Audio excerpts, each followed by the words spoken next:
Hey everyone, in this episode what we're going to be discussing is how to really tell if you're an alcoholic or not. A lot of times people think they abuse alcohol a lot and therefore they may be an alcoholic, but there is a difference between the two. Abusing alcohol and being an alcoholic is completely different, and that's what we're going to be discussing in this episode of Real Recovery Talk.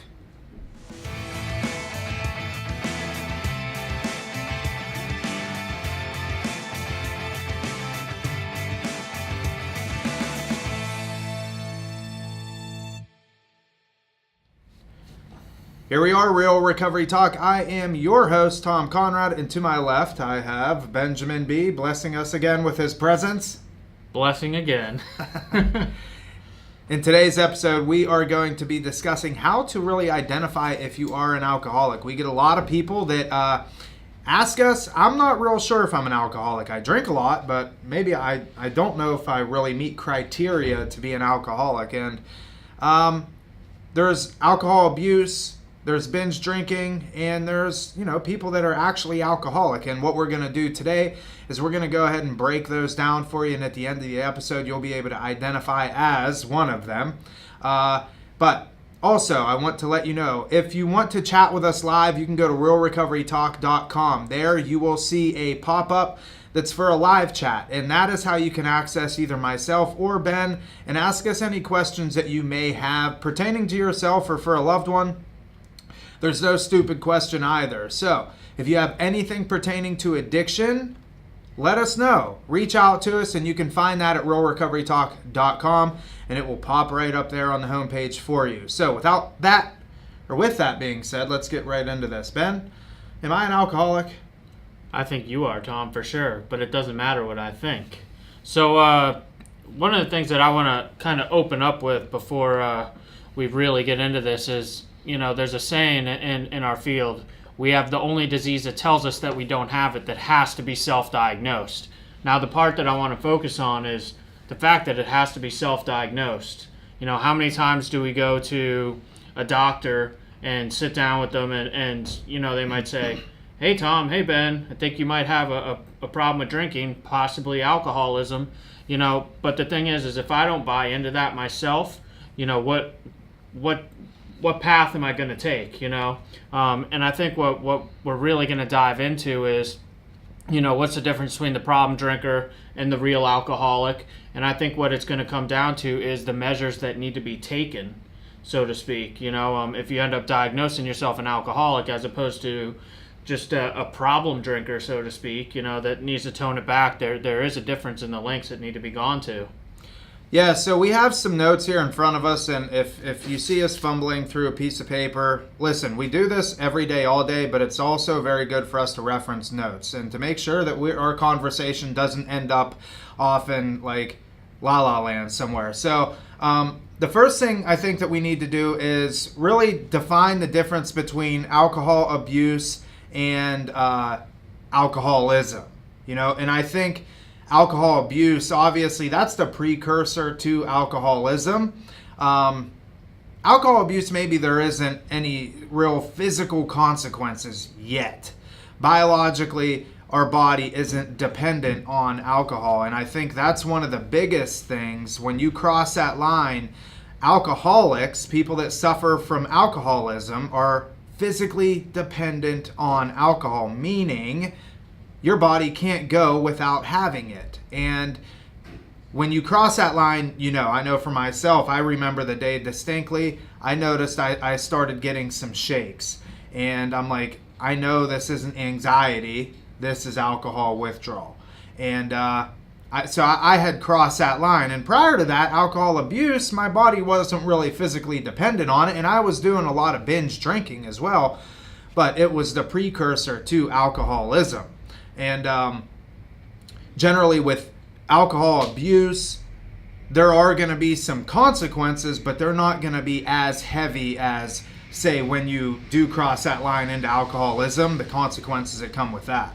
I like the fact that you touched on that it's a precursor. So this is progressive, and I think if you look at the science behind it and the physical dependence, what you're referencing, Tom, really with alcohol in particular, and it can be related to other drugs as well. It just works on different neurotransmitters. But when you get to the point where your body is dependent on, you're substituting alcohol for the natural produced neurotransmitter in your brain called GABA, your body thus becomes dependent because you're putting an artificial source in. If you relate it to cocaine, for instance, cocaine affects a neurotransmitter dopamine. If you do cocaine long enough, your body's gonna stop producing dopamine naturally. So there is that line, and we can jump into a seething cauldron of debate, so to speak. Like, was I an alcoholic before I ever took my first drink ever, or is it genetic? And there's a lot of science that's backing up the genetics behind it now. And really, so to speak, I think the big difference is what we refer to in our field as the phenomenon of craving. Once you've had a drink, are you able to stop? For myself, once I have one drink, it's not like I'm like planning on having 2 or 3 or 100. I just keep drinking, and hence the phenomenon behind it. I can't stop once I start, and I think that's really the easiest way to define it. A lot of us that are in recovery will joke, we don't stop until we break out in handcuffs. We're allergic to it. And until something stops us, something physical, whether it be law, DUI, etc. Yeah, and I think alcohol abuse, obviously, people that abuse alcohol, generally they can stop. I know in the beginning stages of my drinking, I'd go out and drink with my buddies, and I'd get so drunk I'd be throwing up all over the place. But the next day I felt like absolute crap, and I didn't do it that following day. Now, whenever I was alcoholic, that I would get so wasted, I would be blackout drunk and maybe even throwing up all over the place. But the next day, I did it again because I was in a position, my body was in a position to where it needed it to be able to function. My body needed it for me to be able to just get through the day. And that is a big difference. You can abuse anything. Doesn't necessarily mean that you're addicted to it. You can abuse donuts. Doesn't mean that you're a food addict. But when you're resorting to food to deal with an outside issue or whatever, and food is the only way that you know how to cope with certain things or certain situations, then you've probably become a food addict. And that was the case for me in my alcoholism. Alcohol was the thing that I used to cure everything. My body needed it physically, my mind needed it emotionally and mentally. So people think of alcohol abuse, and it's generally you have heavy drinking and you have binge drinking. Heavy drinking, right here in our notes, women having more than 3 drinks a day, or 7 a week. So 3 drinks a day up to 7 drinks a week. I don't know. I kind of agree with that, but not really, because if you have 1 drink a day, there's a lot of science out there now that shows that having a glass of wine a day isn't necessarily a bad thing. Now, if I'm a girl and I drink 1 glass of wine a day for 7 days, am I a heavy drinker? So, how do I answer this? I fall in the camp of this thing can't really be quantified by a number of drinks. If you're sitting down and you're trying to decipher, if I have more than 3 a day, I'm an alcoholic. That's not necessarily true on either end of the spectrum, and because drinking patterns definitely vary. We'll be touching on binge drinking in a second, but I think trying to put a number on how many drinks I have in a day is, that a lot of times you'll see that stuff online.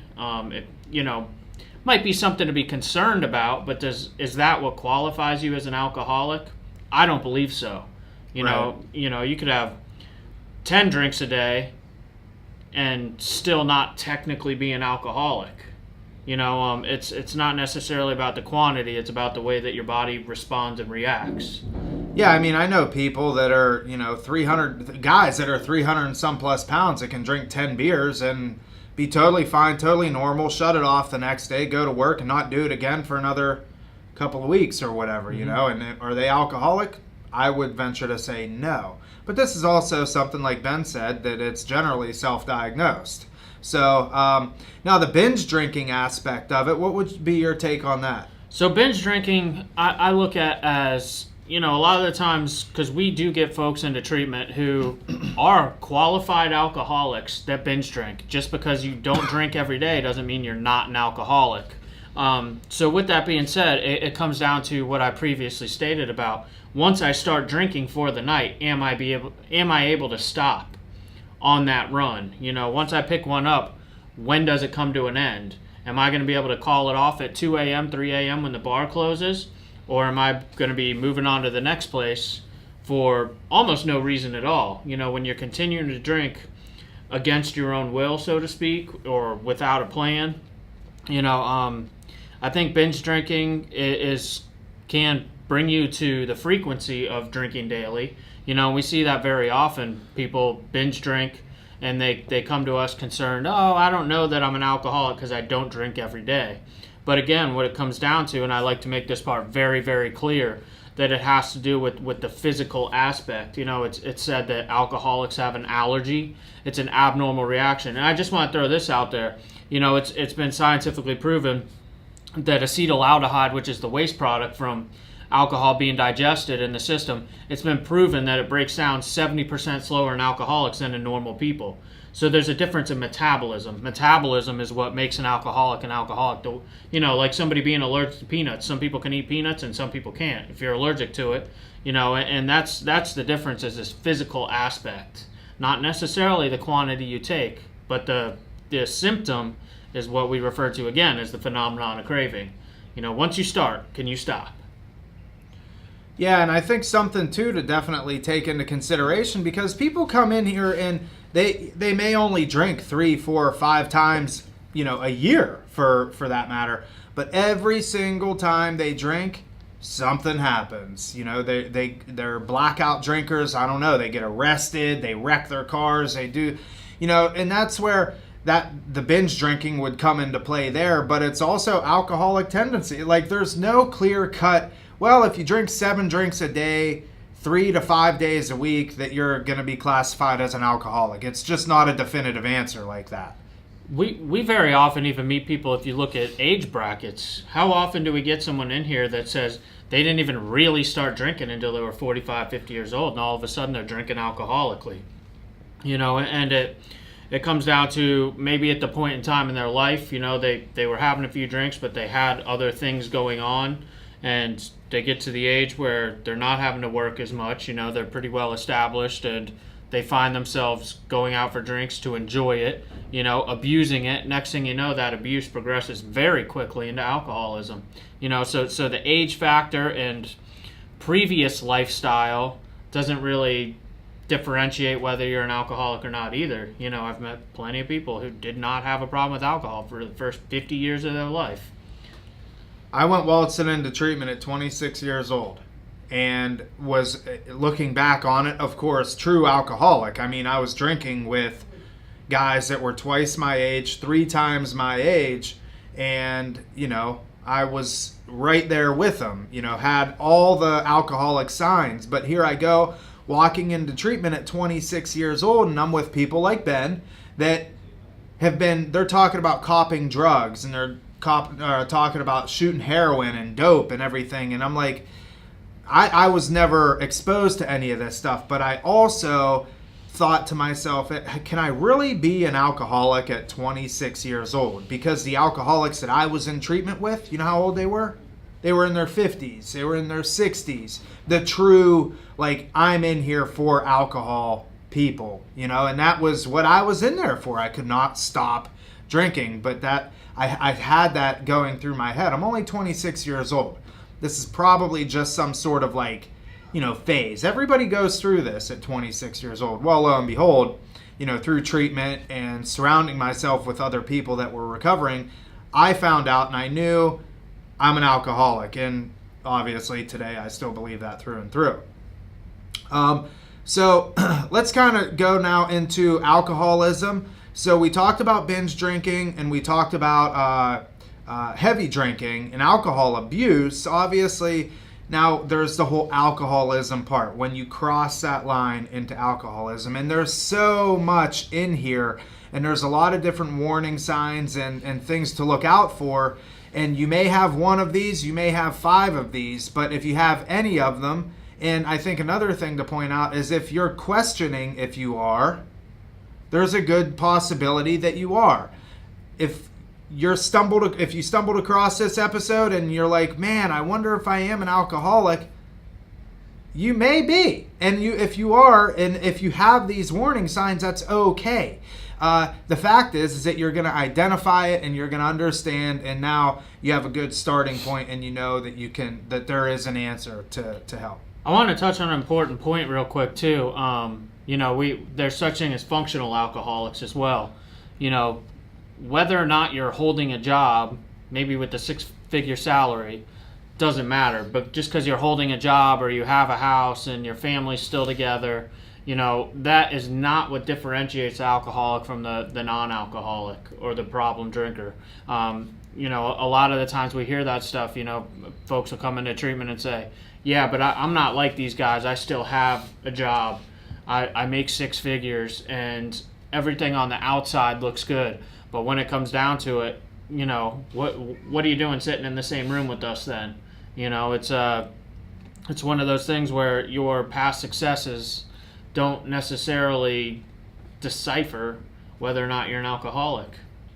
Yeah, a lot of people think that and we'll cover this and then move on to the signs and symptoms, but a lot of people think, well, I hold a job, I have a nice car, I have a family, I got the white picket fence. Everything on the outside looks and appears to be normal. So I'm not an alcoholic. I mean, look at me. Look at everything that I have and look at what I've established. And if that's you and that's the way that you think, that's totally fine. There's, who are we? We're not the ones to diagnose you. But just because you have everything together doesn't mean that you won't fit the criteria of an alcoholic. And most people, when they buy into the idea and they finally truly identify that they are alcoholic, it's a very freeing thing, because now the recovery can start and we start to understand that these materialistic things, they don't make me. That's not who I want to identify as. Today, I identify as somebody that I don't necessarily need all these things. I like having them, but I don't need them, nor do I need alcohol in my life. And that's a very freeing thing. It's funny to look at the relationship between the two as well. Were you working that hard so that you could drink the way that you're drinking? And drink comfortably, so to speak. If you're holding a good job and making good money, or you have a trust fund, or whatever the case may be, you have the ability to continue to drink. And that at times can be even scarier than the person that's lost everything, because you watch people literally drink themselves to death thinking that everything's okay because I'm holding on to my job. Yeah. We see that a lot. People that have just endless amounts of money and they don't work. They will never have to work. And those are really the hardest people to work with. It's very unfortunate. Trust funds kill people in this. Yeah. We could do a whole podcast on that one. Well, and so does insurance companies, unfortunately. That's very true, too. Yeah. All right, moving on. So, signs and symptoms of being an alcoholic. The very first one is alcohol craving. What do you got for that, Ben? So the craving again, and this is me coming back to what it was previously, the craving is, for me, that phenomenon of craving. Once I start, I can't stop, and what it's referring to, the craving, is the craving after the first drink, not the craving. There's no such thing as a craving before. What you have before is what's called a mental obsession. We have a mental obsession to drink that first one. After that is where the physical craving kicks into gear. That's the metabolism. That's the lack of GABA on your neurotransmitters. So that's, for me, when we look at cravings, the difference between there's a mental obsession and there's a physical craving. The craving is referring to the physical aspect, and I like to make that very clear. So I agree with Ben, and I do think that prior to the actual picking up of the first drink, I don't want to steer away from that, because your mentality of it is great, but that's also been, you've established that belief system over many years of sobriety. So for somebody that is, I don't. Okay, I just listened to that, and I'm still like, I think about drinking. I like thinking, when I think about drinking, I want to drink. What would that be considered? So I would break that down as that mental obsession part. Maybe I should explain that a little bit more. So the mental obsession, and I can speak for myself and through watching a ton of cases, I always refer to what's funny about, the best way for me to explain this is, what's funny about going to treatment is we think that we're going to treatment to learn how to quit drinking, right? But what ends up happening is reality, you take the drink away, and what we're actually doing is learning how to live life. So that you take away the drink and detox. After that, see, the thing is, my mental obsession to drink comes from daily interactions and feelings that I'm having. For instance, if I'm suffering from feelings such as depression, worry, remorse, resentments, anger, all those negatives, a guy like me, anxiety is a big one, especially for alcoholics. If I'm feeling a ton of anxiety, how long is it going to be until I have a drink? If I go through my day all day long, anxiety and fear driven, I know that a drink is going to make me feel better. I mean, we see the regular pattern with the blue collar worker. How many times do we go to work, we work the 9 to 5, and then at 5 o'clock, everybody runs to the bar to relax and wind down after work, right? That's where that mental obsession comes in. And if you're one of those individuals too, who's working that 9 to 5, and all you can think about all day is 5 o'clock, I get to go to the bar, and we're going to have a good time. That's where that mental obsession comes in. And the other thing is if we're honest about it, drinking, we have a lot of fun times too. It's not all, even if you're an alcoholic, what's happening is that you've had some great experiences. To be perfectly honest, and I share this very openly, some of my best experiences in life have involved alcohol and drugs, really good times. Unfortunately, the alcoholism catches up with you. It really becomes a train wreck and all negative. But the thing is that mental obsession, like they refer to it sometimes, I guess in layman's terms, as chasing the dragon, so to speak. You're trying to recapture the good old days, so to speak. Yeah, I think a lot of people that, and that's a good way to put it. If you're spending if alcohol takes up a lot of real estate in your mind, then, that's going to be the mental obsession, craving is, yes, after you take that first drink and you want more and you want more. Like, I can't tell you how many times I said, well, I'm just going to go to the bar, have one, and I'm just going to go home. That never happened. Not one time did that ever happen for me. And there's healthy addictions too that I kind of switched to myself, where let's say for instance we put me back in that 9 to 5 block. Today what's cool is I crave, like, right after work, I'm not running to the bar, I'm running to the gym.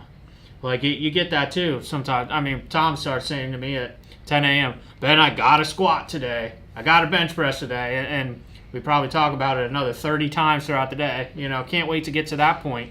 But the thing is that for us, the exercise, we're not getting stuck there like the bar. Like, after an hour at the gym, I'm ready to go. Yeah, I'm ready to go home. But the bar, in essence, you get that craving we were referring to earlier. Once you started, takes up the rest of your night. Maybe you close down the bar and then do the whole work thing again tomorrow. Normal people, and that's where that mental obsession for alcohol comes in. That's become your vice. That's become your go-to. That's become your let's de-stress from work solution, so to speak. Yeah, it's interesting, and the more that you drink, obviously, the more time that you spend in a bar, the more that you're gonna drink, and the more that you drink, you're building up a tolerance. And so that's the next sign and symptom that we want to discuss is your tolerance has gone up substantially. I remember when I drank 1 or 2 beers and I was hammered. I was just drunk, very, very, very drunk. But I also remember when I was able to complete and drink a 6-pack myself. And I was like, wow, this is awesome. I can hang with the guys now. And I was like 15, 16 years old, and I could drink a 6-pack myself.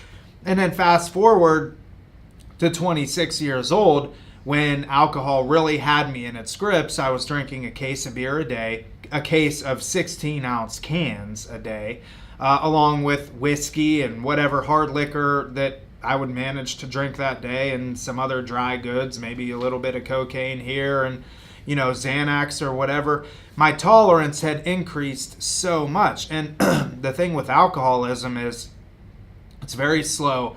It's very progressive in a lot of people. Now, you look at the time that I started drinking was 15 when I really started drinking. I took my first drink around 12. But 10 years it took for me to develop a tolerance to where I was consuming a massive amount of alcohol on a daily basis. And 10 years is a long time. Heroin, opiates, other drugs like that, it's a lot more quicker. You still obviously develop a tolerance and you can, develop a big tolerance, but it's a very quick addiction that kind of takes place then. So when you talk about tolerance, if you explain it from the chemistry side of it, the bodily chemistry, think about when you very first start drinking, you could have one beer and feel a little buzz. That's because your body, and again, we're referring to the neurotransmitter GABA, has its natural production of GABA already going full swing. You throw that beer into it, that's an artificial source. The alcohol is an artificial source of GABA. That's why you get that buzz. But as you continue to drink and your pattern of drinking increases, your body's natural ability to produce that GABA goes down. So hence you're able to put more alcohol in and feel less of an effect, so to speak. Just a little fun fact too. It's interesting when alcoholism progresses to its fullest. It actually what happens is reverse tolerance, where somebody's liver and blood is so saturated with alcohol all the time that it actually only takes one drink for them to get severely drunk, because there's so much alcohol already in the body for such a long period of time that really all they're doing is topping off. And once you've gotten to that point, that is scary. If you watch a real alcoholic that's progressed as far as you can go, imagine that. It's like back at your beginning days of drinking, where one shot and you feel a huge effect. So reverse tolerance ends up occurring with chronic alcoholics. One other thing I want to touch on real quick. Tom made reference to a couple of drugs. When it comes to alcohol, also, I like to throw it out there because we get a lot of phone calls about this, and we do those live chats that Tom was talking about earlier. People say, oh, I've been having a problem with my drinking, so I went to my doctor, and my doctor gave me Valium, or my doctor gave me Xanax, or Ativan, or some sort of benzo. So I took this benzodiazepine today, which is a class of drugs that also affects GABA, neurotransmitter. They'll call and they'll say, well, I didn't drink today. Instead, I took these Xanax that my doctor gave me. The reason you're not feeling the withdrawal is benzodiazepines and alcohol are identical in the effect that they have on the brain. Both affect GABA. So, I'm going to be honest and throw it out there. The doctors scare me. When you get a doctor that's not versed in alcoholism and addiction, all they're doing, they're making you think that you didn't drink for the day. And I have these phone calls with people all the time. I had a guy on one day in his 50s. He's like, oh, I haven't drank for 4 days. I've just been taking these Xanax. Yeah. I'm like, dude, you stopped taking those Xanax and you're in the same spot you were 4 days prior with your alcohol. It doesn't matter. Your tolerance has not gone down at all. Yeah, it's a shame. And I think that's where, we recommend to people all the time, do your own research too. Don't just rely on the doctor. I mean, look, doctors are great and they're, but they only have so much that they can work with. Obviously, they can only see a patient for like 5 to 7 minutes because they have such a big book of people that they have to see. So, it's very boom, boom, boom, boom, boom, boom, boom, get in and get out, and they don't spend a lot of time on addiction. So, here, take this medication. Hopefully it works, and I'll see you. So I want to touch on what Tom was just talking about with the doctors. I hold the opinion that it's very important to get a doctor that's well-versed in alcoholism and addiction if that's what you're suffering from, or concerned about, I should say, in most cases such as this topic. But I think the real difference, whether or not you should see the difference in seeking help from someone who specializes and someone who doesn't, is like Tom's saying. A doctor, just a regular general practitioner, will ask you real quick, oh, I'm drinking too much. Okay, but in a treatment center, in a detox, we really focus on the drinking patterns. I mean, our intake process and going through the history, just the pre-admission call, which we refer to it as, of getting the history of someone's drinking, we literally find out what age they had their first drink, how many they were drinking a day for each year, what their frequency looks like, what the quantity looks like, what the progression looks like, and you're really getting a detailed history of someone's consumption where, like Tom's saying, you can't do that in 10 minutes. It literally takes hours of gathering information for a doctor to be able to prescribe appropriately if that's what needs to happen. And I want to throw it out there too. Part of the reason that it's so important to go to a professional about this is because there's only two substances that you can die from the withdrawal, and that is alcohol and benzodiazepines. Both because, as I was just talking about, you can be cross-addicted to the two. If you're addicted to Xanax, then you're addicted to alcohol. If you're addicted to alcohol, you can interchange them, without any effect. And your tolerance will be just as high for either. So, if you're a guy that can drink a gallon of vodka a day, you can take a handful of Xanax and be okay. Or if you're a guy that can eat a handful of Xanax, you can drink a gallon of vodka a day. They're interchangeable. But with that being said, none of the other drugs the withdrawal can't kill you. The detox can't kill you. But with alcohol and benzodiazepines, you can die. So when it comes to those two, a lot of people are, like my drug of choice was opiates and heroin, IV drug user, people would look at that, and which today is scary because it can be a one and done. You never know it's like Russian roulette with heroin. But the reality of the situation is that when it comes to detoxing, at least the detox from heroin is not going to kill me, where the detox from heroin or alcohol will kill you. So now would be a good time to say that we are not doctors and do not take any of this as medical advice. Can you repeat that? Yes, we are not doctors. If I was a doctor, I'd be in big trouble. I would have been one of them guys doctor shopping for myself. Yeah. So everything that Ben said there definitely is so true. Do not, if you know that you're alcoholic and that you've reached that threshold of alcoholism and you're drinking a lot and you cannot stop, don't try and just quit yourself. Seek medical attention and try and come off of the alcohol, obviously medically monitored. The next sign that we want to cover is, are you drinking alone? And I want to be careful with this one because, look, there's nothing wrong with going home, and maybe you're single or maybe your wife doesn't drink or whatever the case is, and you have a beer by yourself, or you even have a couple beers by yourself. Nothing wrong with that. If you go to the bar and you have a beer or two by yourself, nothing wrong with that. But is it something that is increasing? Is it something that, we've run into people that they do not leave their house. They will close all the blinds. They will get the bottle of vodka out of their shoe in their closet, and they will just drink that thing until it's completely empty, blackout drunk, wake up, do it all over again the next day. And that is what we mean by, are you drinking alone? Because oftentimes alcoholism doesn't start off as alcoholism, right? This is a progression, and it oftentimes starts as a social aspect.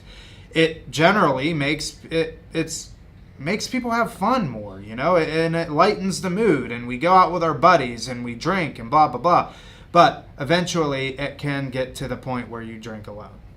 Yeah, and Tom touches on a good point about the social aspect, where a part of that too, you could go out for the night, but then when all your friends go home, do you go home and break out the bottle and continue drinking by yourself? And I also want to say on the other end of the spectrum as well, that like for myself, I was a bartender, and a big part of my alcoholism was being out. I loved going out, and being out on the town, and I could do some damage in a bar. Here in South Florida, there's one bar in particular, closes at 7 a.m. You go wait out on the patio. They reopen at 7:30 a.m., so you just order enough drinks to make it through that half hour, sit outside. But the thing is that doesn't necessarily differentiate the alcoholic between the non-alcoholic either. I don't know if Tom knows this necessarily, but the first time I went to treatment, I was 20 years old, and the primary factor, I was doing cocaine, pain pills. I tried heroin by that age as well. But the biggest effect that was put on me by any substance was alcohol at the time. Actually, I burnt my esophagus drinking alcohol, and that's what really kicked off my opiate addiction. Is I couldn't physically drink without experiencing excruciating pain. So what did I do? Up the pain meds. Yeah. And go hang out, But I didn't know that about you. Oh no. No. Yeah, I burnt my esophagus, dude. Bartending was rough. Yeah. I would drink a vodka out of the coffee cup on the morning shift. Man. Right to it. All right. The next one, and this is one that holds definitely a lot of weight with me. Mood swings and irritability. For me, this is a big one because when I crossed over into the realm of alcoholism, I was a very angry person. I was very irritable. I was very discontent. Everybody was kind of walking on eggshells around me.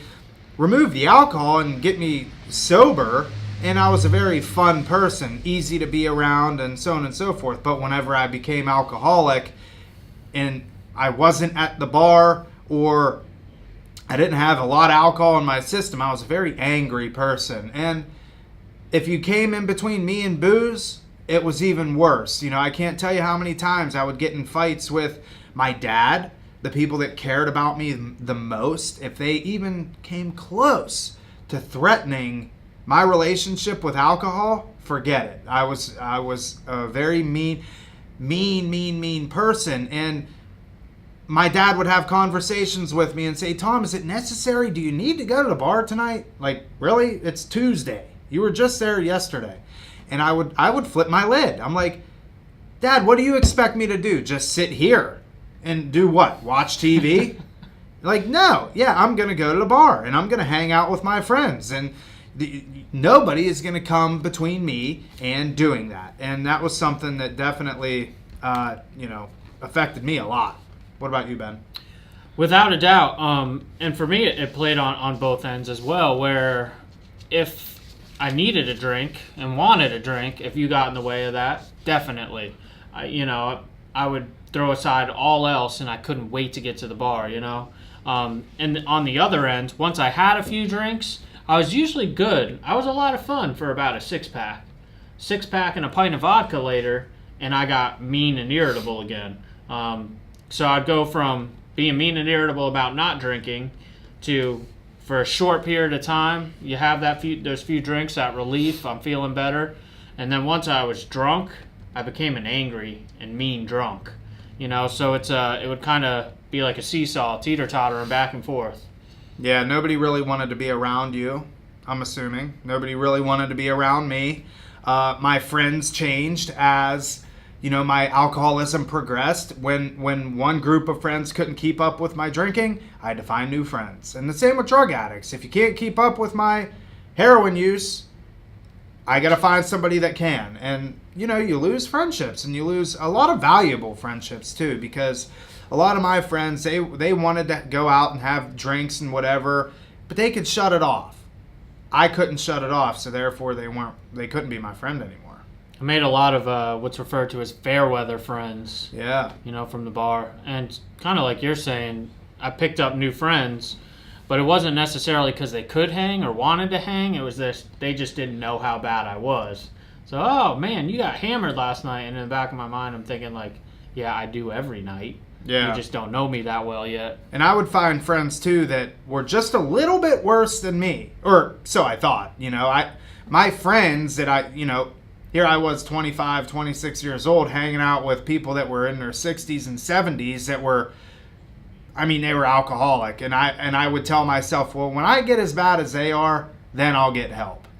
And that was just another way of me proving to myself that I'm not an alcoholic. Anyways, moving on. So weird how much of our stories correlate. I hung out with people twice my age too for years. Sure. It's the only people I did. Yeah.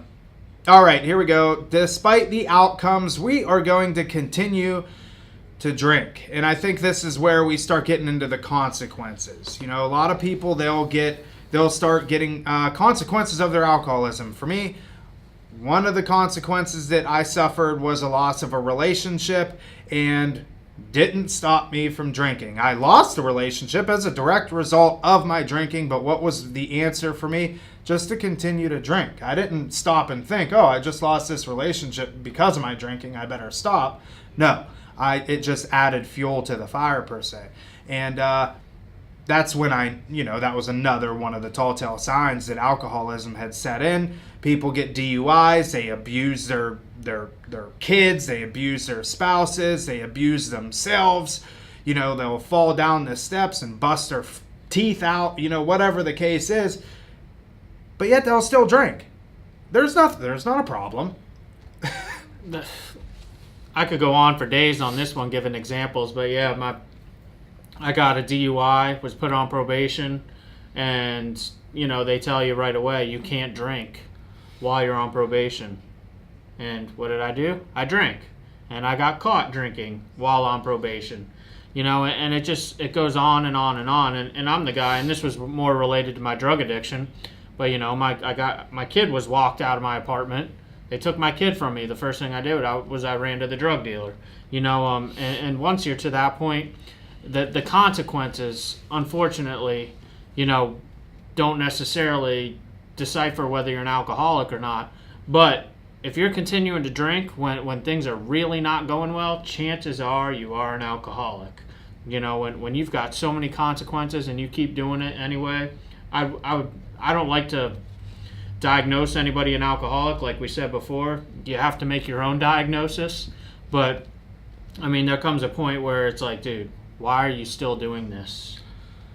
I will never, or I hope I never forget, and I know I never will, but I got a DUI, and the very next day, I was in the same bar stool that I was in the day before I got my DUI. And that is, I was in the newspaper, for God's sake. Tom Conrad received a DUI. And I'm like, tough luck, Who would have thunk, And despite those consequences, I got fired from my job. I, totaled cars. I ruined all relationships, but yet I wasn't an alcoholic. Very, very strange how that works. The next thing is drinking in the morning. Now, this is a tough one because if you're on vacation in, let's say, Fiji, and you want to go out and enjoy the beach and, you want to have a drink in the morning and you're on vacation, go for it. I don't care. Doesn't make you an alcoholic. But if you are sitting at home and you cannot function, you cannot get out of bed, you cannot move on with your day without taking a shot of vodka or a shot of whiskey or a beer for that matter, you're probably an alcoholic. And again, we do not like to self-diagnose people, or we don't like to diagnose people, but if you're drinking in the morning just to get through the day, you're an alcoholic. This is a slippery slope too for if you're not an alcoholic yet. If you start curing your hangovers with a drink, a lot of people will go out. The first thing they want to do, the popular one is a Bloody Mary. Let's get Bloody Marys. It's kind of like breakfast in a drink, so to speak. But if you get to the point where you're curing your hangovers with alcoholism, if you're a potential alcoholic, that's a slippery slope. When you start figuring out, I can feel better, that's when your body has the chance to really become dependent. The hair of the dog that bit you, right? That's what I used to tell myself all the time. Because I was so hungover. The only thing that would cure it was more booze. Mm-hmm. The other thing that we need to discuss is taking risks. When you become alcoholic, generally risky behavior it comes with it. And this can be maybe not necessarily to achieve the alcohol or what. So you see a lot of risky behavior to obtain drugs, right? People that want to say they want to go out and they want to get dope, they could, go rob somebody. They could steal something from somebody. They can go pawn it and yada, yada, yada. Generally, people that are alcoholics, you don't find that too often. But so I think what we're talking here as far as taking risks is when you are already drunk, when you're already, maybe you're blackout drunk, you find yourself doing things that you otherwise wouldn't be doing. And that could be, a lot of stupid things. I know where I grew up, we'd hop on our four-wheelers, blackout drunk, and just start riding four-wheeler trails. A friend of mine was killed doing that, and that's something that we otherwise wouldn't do. Another one is sexual. A lot of times people act out sexually. They wouldn't otherwise act out that way had they not been blackout drunk. So you take risks and you're doing things that you otherwise wouldn't do sober. You rode four-wheelers blacked out too? Yeah. This is getting weird. So Ben and I just found out probably a couple hours ago that him and I both played the trombone in elementary/high school. And another fun fact about Ben and I is we are born April 7th, 1984. I don't even know what other things we have in common, but there's been a lot. So, anyways. Yeah, going back to the risky behavior thing, I share this. The first time that I did coke, I was drunk. Someone put it out on a plate, and there it was. Hey, you want to try this? Sure. Is that something that I would have done sober? I don't know, but I'd probably kind of say less likely.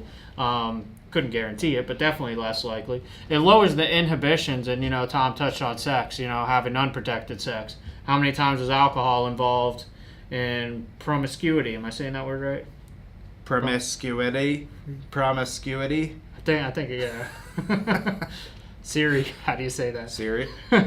But so with that being said, it's alcohol had me partaking in all sorts of risky behaviors. Going into neighborhoods I shouldn't have been in. Heck, even if there was not drugs involved, say you're at the club, drinking, get drunk, and then you walk through a neighborhood random. I'm walking home, and put through parts of town that I shouldn't have been in, probably blackout drunk, and some strange stuff happens. I've been in situations where where only alcohol's been involved, and I've ended up in blackouts and woke up in handcuffs, in hotel lobbies and all kinds of weird stuff, and you don't even know what happened. But just the alcohol itself, lowering the inhibitions. You make choices that you wouldn't make sober. Right.